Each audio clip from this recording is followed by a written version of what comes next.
Hello friends, तो कैसे हैं आप? आपका हार्दिक स्वागत है दोस्तों हमारे यूट्यूब चैनल देवभूमि एग्जाम पॉइंट में। तो आज हम बात करने वाले हैं महादेवी वर्मा के बारे में। जैसा कि आपको सभी को पता है कि हम डेली यहाँ पर जो यूके ट्रिपल एससी के सिलेबस में यहाँ पर दिए गए हैं कवि, तो उनसे यहाँ पर जितने भी क्वेश्चन बनते हैं तो हम आज हम वहाँ पर डिस्कस करते हैं डेली। तो आज हम बात करने वाले हैं महादेवी वर्मा के बारे में। तो हम जो है सभी की बात यहाँ पर इनका जीवन परिचय यहाँ पर देखते हैं। देखिए, इनका एक बार जन्म पूछा गया था, तो जन्म कब हुआ था करके। दोस्तों, इनका जन्म की बात करें तो 26 मार्च 1907 को इनका जन्म हुआ था।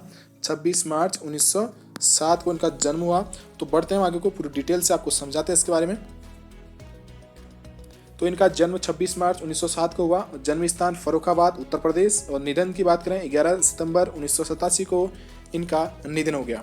देखिए, इनकी जो महादेवी वर्मा की जो प्रमुख रचना है, काव्य रचना है, तो उनको हम यहाँ पर देखते हैं दोस्तों। नीरजा, दीपशिखा, अग्निरेखा, रश्मि, प्रथम आयाम, दीप गीत, संध्या गीत, परिक्रमा, आत्मिक, यामा, ये सब जो है महादेवी वर्मा की प्रमुख रचना है। तो आप इनको ध्यान से देखेगा। बढ़ते हैं इनके निबंध की ओर। यहाँ पर देखिए निबंध है, श्रृंखला की कड़ियाँ, चिंतन के क्षण, युद्ध और नारी, नारित्व का अभिशाप, संधिनी, साहित्यकार की आस्था तथा अन्य निबंध जो है इनके यहाँ पर निबंध आपको पढ़ लेने हैं। देखिए, रेखा चित्र की बात करें, अतीत के चलचित्र, स्मृति की रेखाएं, ये जो है इनकी रेखा चित्र हैं। तो संस्मरण की बात करें, पथ के साथी, मेरा परिवार, स्मृति चित्र, संस्मरण, ये सब जो है इनके संस्मरण दोस्तों। और देखिए यहाँ पर दिखा, हमको नोट यहाँ पर लगाया गया है, भक्तिन एवं संस्मरणात्मक रेखा चित्र है जो स्मृति की रेखाओं में संकलित है।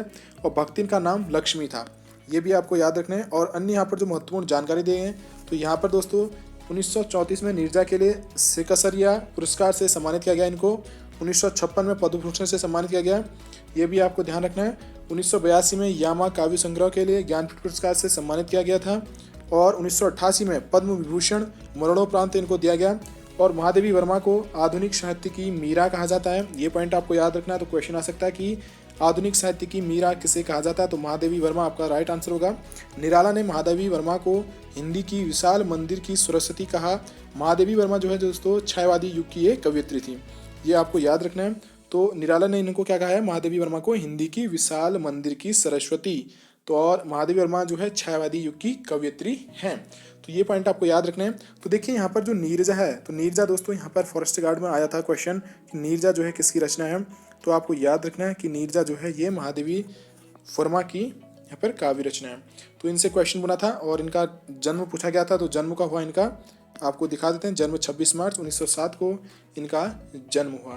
तो ये थी महादेवी वर्मा से जितने क्वेश्चन बन सकते थे आपको याद रखने दोस्तों। तो मिलते हैं नेक्स्ट में, तब तक ढेर सारी शुभकामनाएं आपको। अभी तक आपने चैनल सब्सक्राइब किया, चैनल को आप सब्सक्राइब कर लें।